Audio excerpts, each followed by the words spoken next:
first to get in touch with us this week is Ali Baba from Paisley, which I think is just outside of Glasgow. I think I've been there. Shirts. She says, okay, Car-Boyz. She and her girlfriend. Oh, hello. Took a road trip around Iceland a few years ago. I think that's Iceland the place, not Iceland the shop. The best road in Iceland is the ring road. Oh, there you go. Did they pick up some onion rings?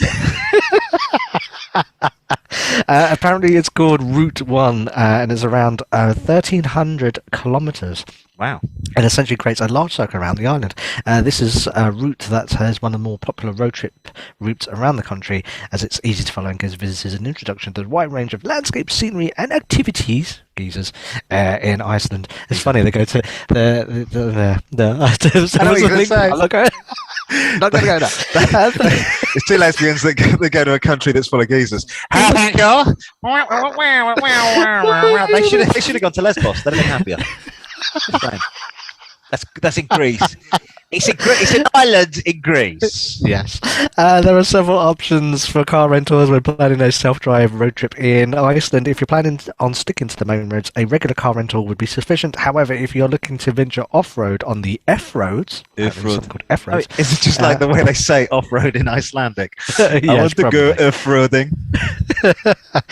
Such as those in the Highlands, you want a 4x4 vehicle that can handle the rough roads and varied terrain on the lesser maintained roads. Camper vans are also an option when a road tripping around Iceland. If you want an adventure vehicle, you can sleep in a camper van, and they are a fantastic choice. So that's a cold choice.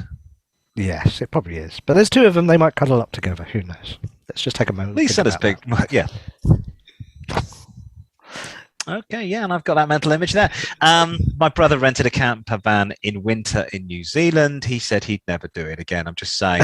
And the other problem is, don't forget, you're going to Iceland in the summer, which is one of the times that people do like to go. It doesn't get dark ever. Yes, it just doesn't get dark. It's probably not good. So, so there you go. So that's Iceland. Wow. Oh, yeah, that's cool. I like that one. The missus wants to go to Iceland. I think I'm just going to take her to Reykjavik and get drunk on vodka. I fancy that. There's a power station you can go and swim in the. Can you imagine selling that as a?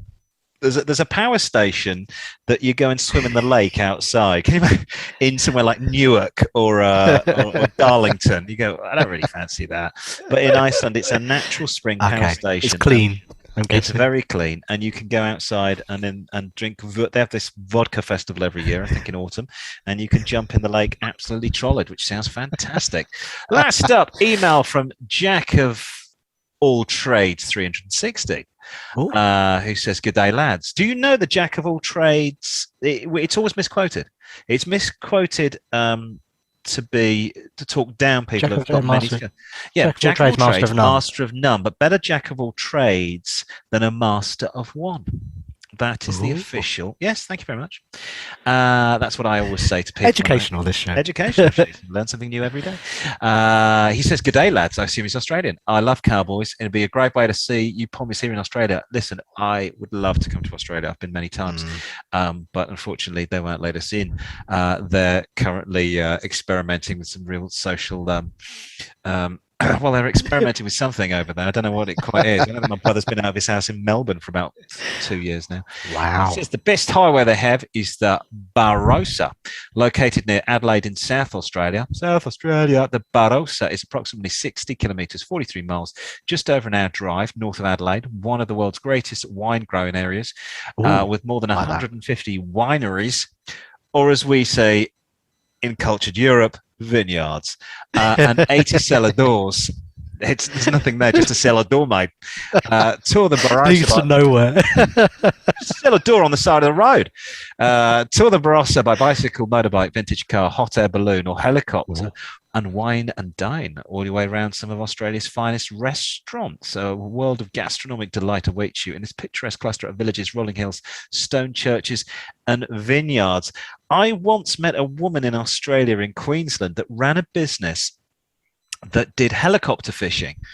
And rather naive, I went, "How the hell do you fish from a helicopter?" And she said, "No, you idiot. No, you bloody idiot, Pom. What we do is we fly to a remote location and then we land and then they fish and then we pick them up." I was like, only fish from a helicopter. Bloody hell, these propellers are right putting the fish off the day, Charlie. You got any tea? This is a great way to explore the scenic region, and it's to follow the 38-kilometre Barossa Heritage Trail. The self-guided driving tour takes you through the main towns where you can delve deeper into the Barossa Valley tourist attractions. I have driven in Australia quite a few times. It is good driving. It's very empty. You can hire a car really, really cheap. And as long as you don't do too much off-roading, you can get away with it. I go and watch Bill Bailey does a whole thing about going off-roading in a Suzuki Jimny, I think, and just watching the dashboard slowly fill up with bull dust. So you couldn't see any of the instruments.